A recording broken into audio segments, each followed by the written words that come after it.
ये बात उस दौर की है जब टीवी इंडस्ट्री बदल रही थी। दूरदर्शन के अलावा प्राइवेट चैनल्स भी आ रहे थे। ये चैनल्स कई तरह के थे। कुछ चैनल्स जो गाने दिखाते थे, कुछ चैनल्स जो टीवी शोज दिखाते थे, कुछ चैनल्स ऐसे जो बच्चों के लिए हुआ करते थे। ऐसा ही बच्चों के लिए एक चैनल आ रहा था और इस चैनल को अपने आप को पॉपुलर बनाने के लिए एक ऐसे चेहरे की जरूरत थी जो बच्चों को अपनी तरफ अट्रैक्ट करे, जो चेहरा क्यूट हो, प्रेजेंटिव हो। चैनल की क्रिएटिव टीम मुंबई के कॉलेजेस खाक रही थी कि कहाँ ऐसा चेहरा दिख जाए जिसे हम इस चैनल का फेस बना सके। इसी दौरान ये क्रिएटिव टीम मुंबई के कॉलेज में पहुंचती है जहां पर दो लड़के कॉलेज की दीवार पर बैठे बैठे मजे मार रहे होते हैं। ये लड़के उस दिन क्लास बंक कर चुके थे। इन्हें पढ़ाई का मूड नहीं था, बस इन्हें मस्ती करनी थी। और इन्हें नहीं पता था मस्ती के दौरान ही इन्हें ऐसा ऑफर मिलेगा कि इन्हें कॉलेज के आगे ज़्यादा पढ़ाई भी करने की ज़रूरत नहीं पड़ेगी, ना कोई नौकरी करने की ज़रूरत पड़ेगी, क्योंकि ऐसा करियर बनेगा जिससे ये हमेशा कमा कर खाएंगे। ये लड़का आगे चलकर डिज्नी का फेस बना। डिज्नी जो इनिशियली इंडियन मार्केट में आया था, तब उस डिज्नी को यहाँ पर पॉपुलर करने के लिए इन्हीं के फेस का इस्तेमाल किया गया। आप समझ ही गए होंगे मैं किसकी बात कर रही हूँ। एक्टर, डायरेक्टर, एंटरप्रेन्योर विशाल मल्होत्रा की। जी हाँ, आज कब की और कैसे में हम विशाल मल्होत्रा की ही बात करेंगे, जिन्हें हम हिप हिप हुर्रे, विक्रम वेताल जैसे सीरियल्स में देख चुके हैं। कब मजे मजे में जिंदगी बदली, क्यों विशाल मल्होत्रा को इतने पॉपुलर होने के बावजूद स्ट्रगल करना पड़ा और कैसे घमंड ने इन्हें कर दिया बर्बाद।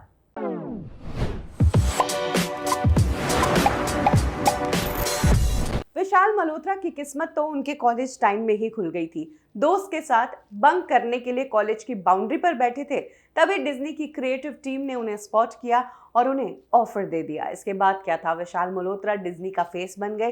वो डिज्नी के शोज के लिए एंकरिंग करने लगे और बच्चों के बीच काफी पॉपुलर हो गए। विशाल मल्होत्रा का करियर बन चुका था, पॉपुलर थे, काम कर रहे थे, पैसा कमा रहे थे। जिस टाइम उनके दोस्त कॉलेज में पढ़कर नौकरियां ढूंढ रहे थे, तब उनके पास सेफ सिक्योर करियर था। और कहते हैं ना कि जब इंडस्ट्री में आप पॉपुलर होते हैं तो हर कोई आपको काम देने के लिए तैयार हो जाता है। विशाल मल्होत्रा को भी तब इंडस्ट्री में काम के लिए ज़्यादा स्ट्रगल नहीं करना पड़ा। डिज्नी के बाद वो हिप हिप हुर्रे में नजर आए, शरारत, विक्रम वेताल, कई सीरियल्स में नजर आए। अभी तक विशाल टीवी के पॉपुलर स्टार बन चुके थे और पैसा भी अच्छा कमा लिया था, लेकिन अब बड़े हो गए थे और जैसे जैसे बड़े हुए एक्टिंग को लेकर सपने भी बढ़ते गए।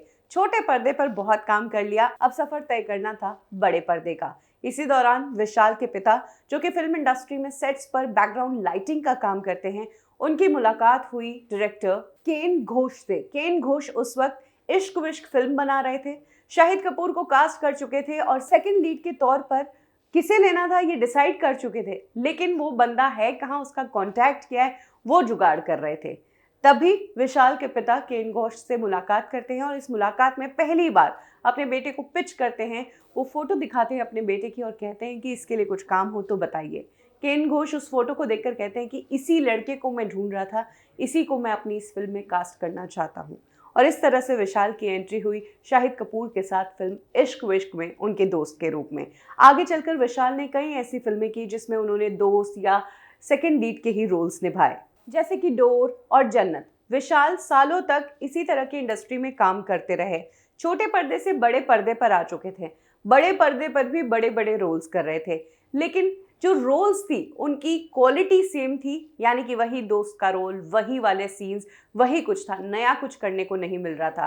और हम सब जानते हैं कि फिल्म इंडस्ट्री में दो तरह के एक्टर्स होते हैं, एक वो जो फाइनेंस के लिए काम करते हैं और दूसरे वो जो एक्टिंग के भूखे होते हैं। विशाल के पास पैसों की दिक्कत नहीं थी, पैसा उन्होंने कमा लिया था, अपने आप को सेफ सिक्योर कर लिया था, लेकिन अब एक्टिंग की भूख थी। यही कारण है कि वो डिफरेंट रोल्स की तलाश करने लगे। इसी दौरान विशाल को एक बहुत बड़े प्रोड्यूसर ने एक बड़ी फिल्म में सेकंड लीड का रोल दिया। विशाल ने दूसरे रोल्स के नैरेटिव्स भी सुने तो उन्होंने कहा कि मैं सेकंड लीड वाला नहीं करना चाहता हूँ, मैं ये वाला रोल करना चाहता हूँ। वो डायरेक्टर हैरान था क्योंकि डायरेक्टर ने विशाल को बड़ा रोल दिया था और जो रोल विशाल मांग रहे थे वो रोल सिर्फ 6 सीन्स का था। ऐसे में डायरेक्टर ने भी विशाल को कहा कि ये क्या बेतुकी बात कर रहे हो। विशाल ने यहीं पर जिद लगा ली कि वो बस यही रोल करना चाहते हैं, नहीं तो वो ये रोल नहीं करना चाहते, जिसके बाद डायरेक्टर ने विशाल को इस फिल्म में कास्ट ही नहीं किया और कभी भी विशाल को कॉल नहीं किया। इसके बाद विशाल अपनी जिद पर अड़ गए कि मैं करूंगा तो डिफरेंट काम करूंगा, नहीं तो नहीं करूंगा। इस दौरान विशाल इंडस्ट्री में कई प्रोड्यूसर्स डायरेक्टर्स के ऑफिसेस में चक्कर लगाते रहे, मीटिंग्स करते रहे। सब ने कहा हाँ होगा तो काम ज़रूर देंगे, लेकिन काम नहीं दिया। दोस्त वाले रोल्स थे, लेकिन जब डिफरेंट रोल्स उन्होंने चुनने चाहे तो उन्हें इंडस्ट्री में वो रोल्स नहीं मिले और यहीं से विशाल का डाउनफॉल शुरू हो गया। 2 साल हो गए, काम नहीं मिला। इसी दौरान एक इंसिडेंट ऐसा भी रहा विशाल का, जहां पर वो एक प्रोड्यूसर के पास गए काम मांगने के लिए और उन्हें बता रहे थे कि उन्हें किस तरह के रोल्स करने हैं। वो प्रोड्यूसर बस हूँ कर रहा था, विशाल की तरफ देख भी नहीं रहा था। इसके बाद विशाल बहुत इरिटेटेड हो गए और विशाल वहाँ से जाने लगे। तो प्रोड्यूसर ने रोका और कहा कि पहचाने नहीं। विशाल ने कहा नहीं। उसने बताया कि तुम्हारी एक फिल्म में मैं 3rd असिस्टेंट डायरेक्टर था, आज मैं यहाँ पहुँच गया हूँ। तब विशाल को बहुत बड़ा झटका लगा था, हालांकि वहाँ पर उन्होंने रिएक्ट नहीं किया और वहाँ से निकल गए। विशाल को समझ आ गया था कि ज़माना बदल गया है और अब बदले हुए ज़माने की तरह ही हमें भी सोचना होगा। विशाल ने अब बिजनेस में जाना तय किया। उन्होंने एड मेकिंग में कदम रखा, क्योंकि मुंबई में प्रॉपर्टी का बिजनेस बहुत है, हर जगह बिल्डिंग्स बनती है, उन सभी बिल्डिंग्स वालों को अपने एड्स बनाने होते हैं और पैसा भी अच्छा खासा मिलता है। विशाल ने इन बिल्डिंग कॉन्ट्रैक्टर्स को अपने आइडियाज पिच करने शुरू किए और देखते ही देखते इनकी जो एड फिल्म कंपनी थी वो चल पड़ी। आज के डेट में विशाल की एड फिल्म कंपनी शानदार काम कर रही है। 55 रुपए से उन्होंने अपने बिजनेस की शुरुआत की थी और वो 55 रुपए भी इसलिए कि उन्होंने अपनी कंपनी के पैम्पलेट्स छपवाए थे और उन पैम्पलेट्स को खुद बिल्डिंग्स की लिफ्ट में जा जाकर चिपकाए थे। और आज की डेट में इस 55 रुपए के इन्वेस्टमेंट के धंधे से वो साल के 4 से 5 करोड़ रुपए कमा रहे हैं और फिनेंशियली अपने लिए काफ़ी सिक्योर हो गए हैं और कुछ डिफरेंट भी कर रहे हैं। विशाल अभी भी फिल्म इंडस्ट्री में काम करना चाहते हैं। उनका मानना है कि अगर फिल्मों में मुझे रिपीटेड रोल्स मिलते हैं तो अब वेब सीरीज़ है जिसके ज़रिए वो काम कर सकते हैं, लेकिन हाँ वो डिफरेंट ही करना चाहते हैं। और अगर विशाल अपने आप को नहीं रोकते कि नहीं अब मैं रिपीटेटिव रोल्स नहीं करूँगा, मैं कुछ डिफरेंट नहीं करूँगा, तो शायद आज वो बड़े एड फिल्म मेकर नहीं बन पाते। एक्चुअली विशाल के साथ हुआ भी ये कि टीवी पर लोगों ने उन्हें इतना ज़्यादा देखा कि उनका फेस ओवर एक्सपोज हो गया और इंडस्ट्री में ये टर्म बहुत आपके करियर के लिए ख़राब साबित होती है। लोग कहते हैं कि अपने आप को इतना एक्सपोज मत करो, बतौर एक्टर आपको सिर्फ अपने आप को कैमरा के सामने रिवील करना चाहिए, बाकी आप डिस्गाइज में रहो वो अच्छा है।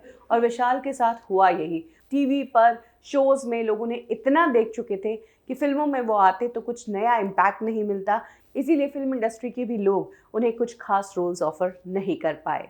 तो बैठे बिठाए विशाल का एक टाइम पर करियर तो बना था, लेकिन इस करियर ने एक टाइम पर इन्हें मुंबई की सड़कों पर भी काम के लिए दौड़ा दिया था। यह है कहानी फिल्म इंडस्ट्री के उस एक्टर की जिसे डिज्नी ने स्टार बनाया और फिर अपनी मुश्किलों ने स्टार बनाया।